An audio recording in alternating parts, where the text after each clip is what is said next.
안녕하세요. 알파 아드레날린 수용체 기량제에 관한 양리학 교재 306에서 309페이지의 발표를 맡은 유희정입니다. 오늘 발표는 먼저 알파1 수용체 기량제의 예시를 살펴보고 그에 관한 부작용과 치료요법을 알아본 후에 알파2 수용체 기량제의 일반적인 성질에 관하여 알아보는 순으로 진행할 예정입니다. 알파1 수용체 기량제의 예시로서 오늘 발표한 약물은 다음 6가지입니다. 그럼 이제 각 예시를 하나씩 살펴보겠습니다. 먼저 프라조신인데요. 프라조신은 알파1 수용체의 높은 특이성을 가지고 있기 때문에 이와 같은 기량제는 페녹시벤자민 및 페노라미움과 같은 알파 리셉터 기량제보다 임상적 유용성이 뛰어나서 그들을 대체하고 있는 추세입니다.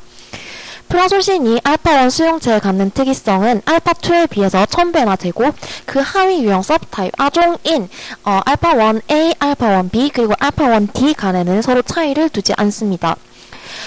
프라조신의 원래 합성 목적은 사이클릭 뉴클레오타이드 포스포디에스터레이즈의 억제제인데요.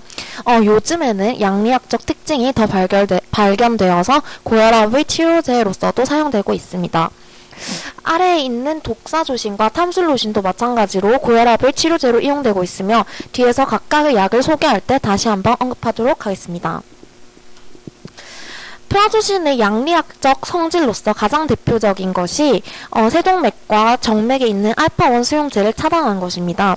그로써 주위 혈관의 저항을 낮추고 심장으로 되돌아가는 정맥량을 줄일 수 있습니다. 여기서 특징적인 것이 프라조신은 다른 혈관 확장제와 달리 심박수의 증가가 관찰되지 않는다는 것인데요. 그것은 프라조신에는 알파2 수용체가 거의 없기 때문에 임상적으로 약으로서 투약되는 범위에서는 교감신경 말단에서 노르에피네프린의 분비를 촉진시키지 않기 때문입니다. 또한 프라조신은 심장 전부하를 감소시키기 때문에 심장으로 유입 및 유출되는 속도와 혈액의 양도 증가하지 않습니다. 프라조신은 중추신경계에서 교감신경성 자극 전도를 억제하는 효과가 있는데요. 이는 프라조신 투약 후 심장 박동수가 증가하지 않는다는 설명을 보강해주고 있습니다. 프라조신은 고혈압 환자에서 압력 반사를 억제하는 것으로 보입니다. 또한 사람의 혈청 지질에도 긍정적인 효과를 주는데요. 지질을 말초지방으로 운반하는 역할을 하는 LDL과 TG를 줄여주고 지방을 말초 조직에서 간으로 운반하는 HDL의 양을 늘리는 효과가 있습니다. 프라조신은 복용약으로 생물학적 이용률은 50에서 70%입니다.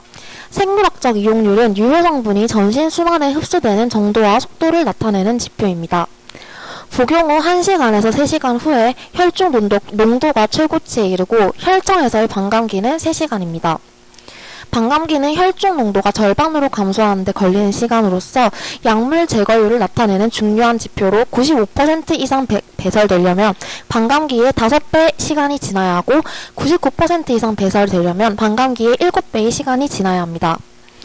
고혈압 치료를 위해서 약을 복용한 경우에는 7시간에서 10시간 정도 효과가 지속됩니다. 프라조신 분자는 혈청 단백질에 부착하는데 부착되지 않는 프리드러그 형태로 혈액을 순환하는 약물은 5% 정도입니다. 이 비율은 염증의 정도에 따라서 달라질 수도 있습니다. 프라조신은 간에서 대사되고 대사되지 못한 약간의 약물은 심장을 통해서 배설됩니다. 프라조신을 복용하면 초기 복용은 취침 전에 1mg 섭취하는 것이 좋습니다. 약물 복용 후 환자가 움직이지 않고 누워있게 되면 First Dose Effect로서 나타낼 수 있는 실신의 위험을 줄일 수 있기 때문입니다. 2-3회 정도 1mg씩을 복용하고 나면 혈압을 고려하면서 약간씩 투약을 늘릴 수 있으며 1일 복용량이 20mg이 될 때 최대의 효과를 기대할 수 있습니다. 승인되지 않는 치료이긴 하지만 전립선 비대증을 치료할 때 프라조신을 1에서 5mg씩 1일 2회 복용하기도 합니다. 이번에는 두 번째로 테라조신에 관해서 알아보겠습니다. 테라조신은 프라조신의 구조적 유사체입니다. 두 약물의 구조식을 보면 좌측은 완전히 같고 우측의 일부만 다른 것을 볼 수 있습니다. 그래서 테라조신 또한 프라조신과 같이 알파1 수용체의 높은 특이성을 가지며 아형 간에도 특이성이 없습니다. 테라조신은 고혈압 및 전립선 비대증 환자에게 1일 1회 복용이 권장됩니다. 테라조신은 프라조신에 비해 덜 강력하고 더 잘 녹습니다. 테라조신과 프라조신의 주요한 차이점은 파르마코키네틱, 양력학적인 성질에서 잘 나타나는데 이에 대한 내용은 다음 슬라이드에 BPH 치료 기전을 본 후에 추가적으로 알아보도록 하겠습니다. 테라조신은 전립선에 있는 민무늬 근육세포의 세포자멸사를 유도해서 세포 증식을 제한함으로써 증상을 완화합니다. 그런데 이러한 성질은 알파-1 수용체의 특이성과 무관한 퀴나졸린 작용기와 관계 있는 성질인 것으로 밝혀졌습니다. 이는 아래 예시를 통해서 알 수 있는데요. 퀴나졸린이 아니면서 알파-1 수용체 기량제인 탐슐로신에서는 세포자멸사가 관찰되지 않았기 때문입니다. 테라조신은 프라조신보다 생물학적 유용성이 좋고 반감기가 길어서 약물의 효과가 지속되는 시간이 긴 것을 볼 수 있습니다. 고혈압과 전립선 비대증의 치료를 위해서 1일 1회 투약되며 처음에는 적게 투여했다가 점점 투약량을 늘리는 방식으로 처방하는 것이 좋습니다. 독사조신 또한 프라조신의 또 다른 구조적 유사체입니다. 마찬가지로 알파-1 수용체의 선택성이 높은 기량제이며 아형에 대해서는 차이를 두지 않습니다. 반감기는 20시간 정도이며 효과는 36시간 지속됩니다. 대사물질은 대변을 통해 제거되고 생물학적 이용률, 대사 범위 및 혈역학적 효과는 프라조신과 유사합니다. 독사조신은 고혈압 및 전립선 비대증의 치료를 위해서 1mg을 시작으로 1회 투약합니다. 독사조신은 아까 본 테라조신과 마찬가지로 세포 자멸사를 통해서 전립선 비대증을 장기적 관점에서 치료할 수 있습니다. 마찬가지로 이것 또한 알파-1 수용체 기량작용과는 무관합니다. BPH 치료용으로서 판매되는 Extended Release Formulation 형태로 제공되는 약은 고혈압 치료를 위해선 부적합합니다. 네 번째로 알아볼 알프조신은 퀴나졸린류의 알파-1 수용체 기량제입니다. 알프조신은 퀴나졸린류이기 때문에 전립선 비대증의 치료로서는 적합하지만 고혈압의 치료에는 부적합합니다. 생물학적 이용도는 64%, 반감기는 3시간에서 5시간 정도입니다. 알프조신은 익스텐디드 릴리즈 형태의 10mg 알약을 매 식후 섭취하는 것이 바람직합니다. 알프조신의 투약 및 복용에 있어서 특별히 주의할 사항이 두 가지인데요. 알프조신은 효소 사이투 CYP3A4의 기질이기 때문에 CYP3A4 억제제와 함께 복용하는 것은 부적합합니다. 또한 장기화된 큐티 신드롬의 위험이 있는 환자에게는 처방을 피해야 합니다. 탐슐로신은 벤젠술폰아마이드류의 알파-1 리셉터 기량제로서 이는 앞에서 본 것과 달리 아형 중 알파-1A 및 D에 대한 특이성이 알파-1B에 비해서 높습니다. 따라서 전립선의 알파-1A 수용체에 대한 차단이 가능합니다.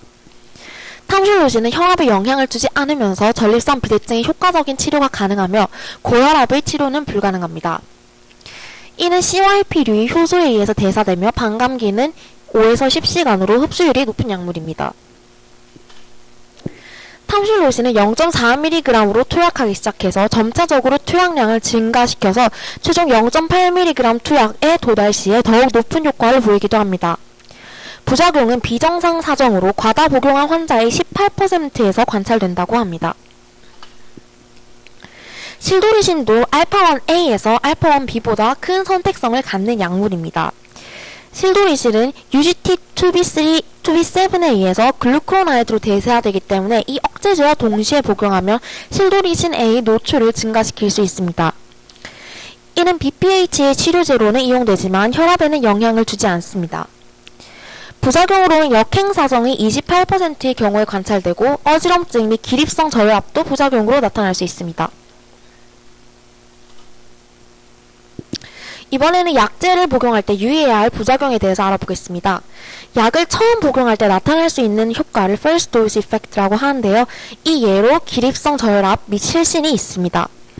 이러한 부작용은 프라조신 최초 투약 후 30에서 90분 후, 독사조신 최초 투약 후 2에서 6시간 후에 나타나며 따라서 첫 투약량은 적게 시작해서 천천히 투약량을 늘리는 것이 바람직하고 고혈압 치료를 위한 약을 처방할 때에는 이러한 First Dose Effect를 특히 주의하여야 합니다.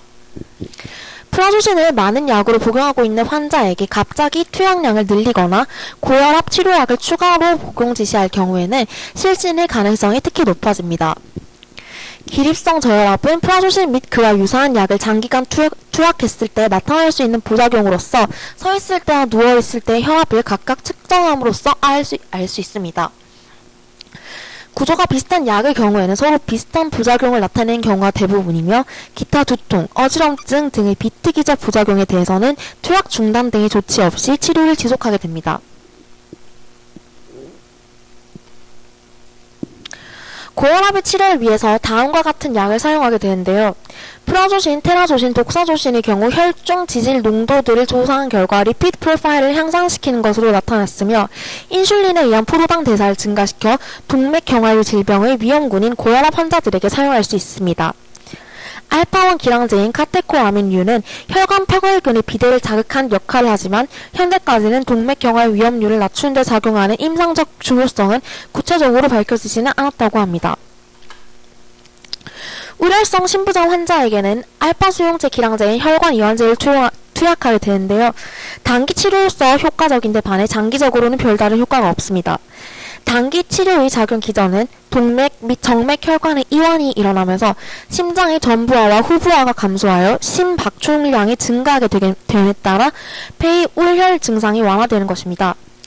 반면 프라조신을 장기 투약한 우혈성 심부전 환자의 경우에 약을 통해 생명의 연장을 기대할 수 없었기 때문에 장기 치료로서는 적절하지 않다고 할 수 있습니다. 전립선 비대증은 요도 폐쇄의 증상을 유발하여 원활하지 않은 배뇨와 빈뇨, 야간뇨 등을 초래할 수 있습니다.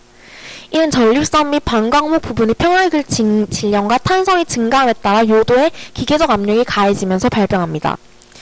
전립선 비대증의 치료를 위해서 약물이 이용될 수 있는데요. 앞에서 다루었던 프라조신은 소변 배출의 저항을 감소시킴으로써 피나스테라이드와 듀타스테가이드는 테스토스테론 호르몬이 디하이드로테스토스테론이 되는 물질 대사를 억제하여 전립선 부피를 줄임으로써 치료에 이용됩니다. 이렇게 알파-1 수용체의 기량제의 경우에는 혈류를 빠르게 좋아지게 만드는데요. 이것은 방광목, 전립선 피막, 전립선 요도 등의 평혈근을 이완시킴으로써 이루어집니다. 임상적 치료로서는 경요도적 절제술이 시행되기도 합니다.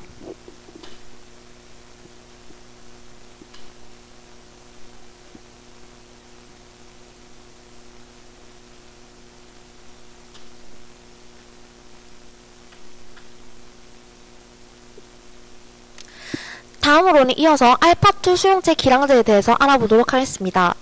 알파-2 수용체 기량제는 CNS와 PNS, 중추 및 말초신경계의 교감신경계를 조절하는 역할을 합니다. 시냅스 전 신경의 알파-2 수용체의 활성화는 말초 교감신경 말단에서의 노르에피네프린의 신경 전달 물질의 분비를 억제합니다. 중추신경계의 알파-2 수용체가 활성화되면 교감신경계의 활동을 억제시켜 혈압의 감소를 유도하게 됩니다. 알파-2 수용체를 요인비인 등의 선택적 기량제로 맞게 되면 교감신경계의 작용이 증진되어 노르에피네프린의 알파-1과 베타-1의 활성화를 유도하여 혈압이 상승됩니다. 알파-2 기량제 중 알파-1의 작용도 함께 막는 기량제의 경우에는 교감신경계의 작용과 노르에피네프린의 분비는 증가하지만 알파-1의 블락에 의한 혈관 수축 작용의 억제에 의해서 혈압에 대한 작용이 상쇄되어 혈압의 변화는 없습니다. 알파-2 수용체는 몇몇 혈관상에서 평혈근의 수축을 촉진하는데 이때 이 수용체는 순환 중인 카테코라민에 의해서 자극받는 것으로 보이며 다른 혈관상에서는 내피세포에서 분비되는 나이트릭 옥사이드의 분비 자극에 의해서 혈관 확장이 촉진되기도 합니다. 반면 이는 사피러스 베인에서는 평혈근을 수축시키는 역할을 하기도 합니다. 알파-2 리셉터가 혈관의 수축 및 이완에 미치는 역할은 다음과 같이 자세히 알려져 있는 데에 반해 다양한 혈관상의 혈류에 미치는 생리학적 역할은 아직 정확히 밝혀지지 않았습니다. 알파-2 수용체의 기량제가 심혈관계에 미치는 영향은 중추신경계와 교감신경계의 말단에 의해서 주로 지배를 받는 것으로 알려져 있습니다. 이상으로 오늘 발표를 마치겠습니다. 감사합니다.